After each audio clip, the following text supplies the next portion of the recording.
Long before we had classrooms, textbooks, or the internet, humans had one powerful tool to pass on knowledge: stories.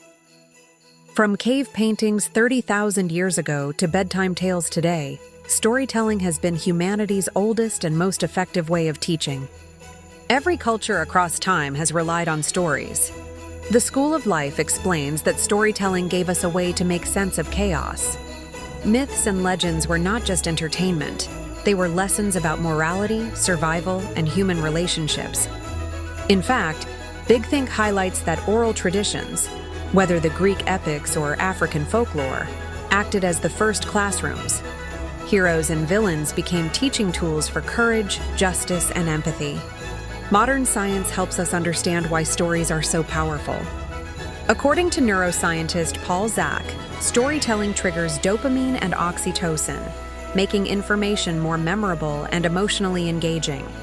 Big Think notes that facts alone rarely change minds, but when wrapped in a story, they stick, because our brains are wired to follow characters, conflicts, and resolutions.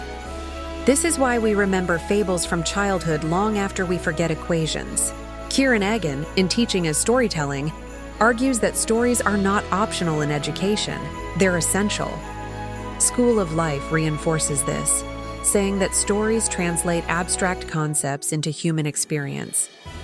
Think of Aesop's fables.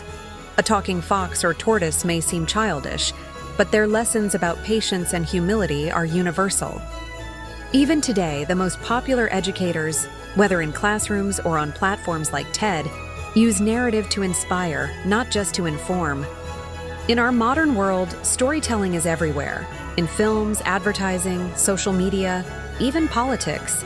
School of Life warns that stories can both enlighten and manipulate. That's why being conscious of the stories we consume and share is more important than ever. Big Think calls stories the software of civilization, shaping how societies see themselves and their future.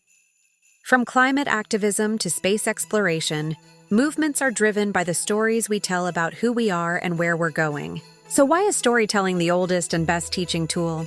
Because it's not just how we teach, it's how we think. Stories turn information into wisdom, and wisdom into action. Subscribe for more timeless ideas with modern relevance. After all, the story of humanity is still being written,